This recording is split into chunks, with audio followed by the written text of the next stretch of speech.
Manchin talks about his filibuster reform. You mentioned already that he laid out the voting rights thing, and we saw that released. What's been fascinating about in the wake of the filibuster reform, and I wonder if Roy Blunt came out. So Stacey Abrams supported the voting rights bill that Manchin was proposing. Roy Blunt comes out and says because Stacey Abrams endorsed it, I'm going to reject it. Yeah. As if like that's going to make us. It had a voter ID law in it too, by the way. But I think Blunt does that because his name came up in this call. 100%. Yeah, I think so. Yeah, and especially because. I mean, I don't know, right? Like his name came up in the call as someone who was bribable, but it's a funny end because, the way that Manchin actually did again, this is why I stressed, like, why did it take so many months for this to happen? Why? Because what Manchin did is he did the classic, like Washington move of he like took the good things that one side wanted to do and he threw in a few of the bad things the other side wants to do, and he jammed them together. And he said, look, this will get both Blunt on our side and people like Stacey Abrams off my back. Like finally they can come together on it. And Stacey Abrams is like, fine, compromise works for me. And of course, like the Republicans immediately are like, no. Now that you've endorsed the compromise, it's now the Democratic bill. Like at the second Democrats endorse the compromise, it becomes the Democratic position that must be fought. Right. And that's what's brilliant about what Sanders is doing now with the infrastructure bill, right? Mm-hmm. Because he's coming out and saying like, oh, you guys have come up with a $1 trillion bill. Yeah. Well, guess what? This is the way I negotiate. $6 trillion. $6 trillion. And so so when you guys come to the middle ground at like 2.1 trillion, then I will capitulate. Yeah. And I mean, this is it's an effective way of negotiating. This is the way I negotiate with my kids. My son says 5 more minutes of Minecraft, and I say, okay, 3.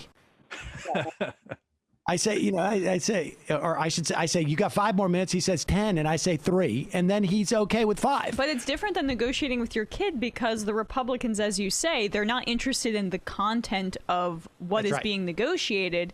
They are interested in essentially sticking it to and saying no. It's more like, if your kid is just trying to act out a little bit. Right. If my kid is trying to show off for his friend who's over for a play date, watch how I screw with dad. Yeah. But he talks about the filibuster reform after all this. And he says that he went back and saw how they moved it from 67 to 60 I think it was the early 70s, and 67 to 60. And he said, he could be open to something like that. He could be open to, it seems like he wants there to be an affirmative vote, 40 people, as opposed to now where you could have the commission go down, lose by winning only 55 votes to 35 votes, and the 35 votes wins the vote. Yeah. Essentially to prevent it. He wants to go to 41.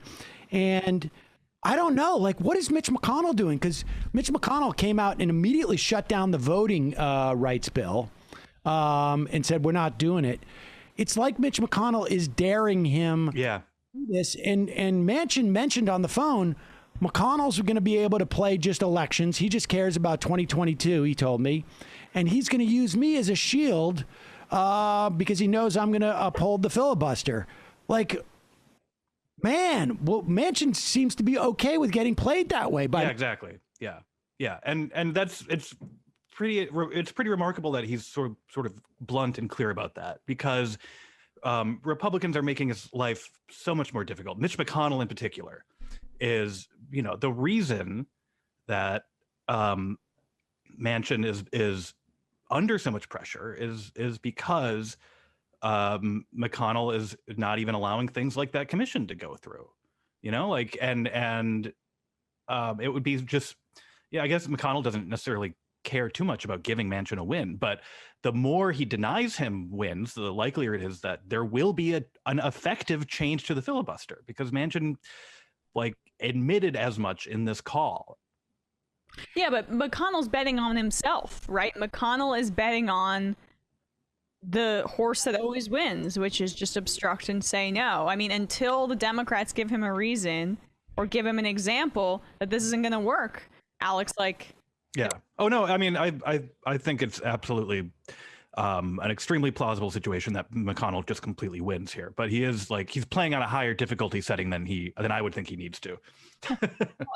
But I think Emma's right. Like, why wouldn't McConnell just stay with this? Because it's always one for him. And if he goes down in, in flames over this, okay. I mean, he's already doing better. He's already playing with house money now. Yeah, exactly. And so he's just going to stick with the strategy that he has followed the whole time. And we'll see where Manchin goes with this. Like, we've got two separate things going on here. Reconciliation is going to happen unless the, Gang of 10 come up with something. And Bernie's pushing for $6 trillion, I think, as a way of giving Manchin some breathing room to go bigger than the $1 trillion that's there. And you've got to convince Manchin to vote for this thing at 50 votes, for reconciliation. And then you've got the whole question about, will you get other stuff? Will there be any type of filibuster reform? All this has got to be resolved, it seems to me. At least the infrastructure thing is going to be resolved by the end of July. And so, it's all coming to a head here. And so, again, let me ask you this. Who leaked this? Because it could be an intern who did the Zoom. All right, that like somebody who's just like, I just took this job, man, and like the greatest thing I ever done. I get this out there, or it could be somebody who wants to pressure somebody. Yeah, I can't the question is, who gets pressured by this? Like, the leaking of this, what does it most likely lead to? Does it alienate Blunt? Does it keep Blunt from voting for the January 6th commission now? Because as soon as Blunt or Toomey or Richard Burr, if they turn around and vote for the commission now, everybody's going to go like, they did this because the billionaires are going to give them money. Yeah. They may not care. What would be interesting is, I mean, if I was those guys now, I'd be the ones who I would be on the floor today going, what Tucker Carlson is turning about. That's why actually I didn't know about this FBI stuff. Now we need to have a commission. Now we need a commission. Look, right now, yeah. If they end up switching their vote, they're going to peg it to this. Yeah. Now I don't think this was coordinated in any way, because you see Tucker Carlson sort of backing off it a little bit. But I wonder, who this is meant to isolate, right? Because when stuff like this gets leaked, Alex, it's done because they want somebody to be pressured by this, right? I mean, that's why you do it. And it's unclear to me that Joe Manchin gets pressured by this. To me, sorry, just my hypothesis is that it's someone on Manchin's staff who thinks this is the wrong route to go down. Which route, though? Does someone continue to chase the dragon of getting bipartisanship for the January 6th commission as other priorities are in front of him? I mean, but does this pressure Manchin in any way? I don't know. That's a good question, because I was trying to figure out, especially once he just sort of publicly released his compromise election law thing. It feels almost like it could have been leaked by someone who wanted, I think Emma, like, that actually sort of makes sense. Someone who wanted them to give up on the commission and just move on to other things, by sort of painting it as, I mean, when I read that he was like, we're gonna go for this one again, I was like, come on, it's June, you're gonna go on recess in August, come on. Like every anniversary of January 6th, and you're like, let's give it another try, dude. Yeah. I mean, so it could have been a staffer trying to get Manchin off of the thing because it puts pressure on Blunt and makes it impossible for him to now get that. Yeah. It could have been somebody who actually wants to get rid of the filibuster, because I think to the extent that, like, it also could be somebody who is sympathetic to Manchin as a politician and wants everybody to know, like, he's earnest about this. Yeah. He doesn't see a problem with talking billionaires. This is how he talks, behind the scenes. And it sounds completely incomprehensible to me. But I mean, completely inconsistent. But it sounds, sincere. Like he sounds like a lunatic to me, that he actually thinks that, like, if we can bribe somebody to vote for this thing, we'll save democracy. Yeah. But it's consistent with who he wants to put out there.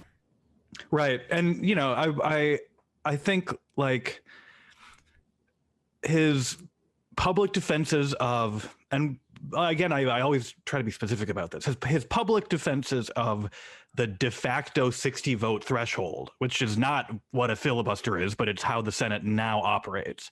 His public defenses have been incoherent, I have thought, because he can't reveal his real reason for supporting its continued existence, which is basically to prevent progressive legislation from happening on behalf of supporters like these he was speaking to. He can't really come out and say that. So now we get a more honest account of why he has stood behind it.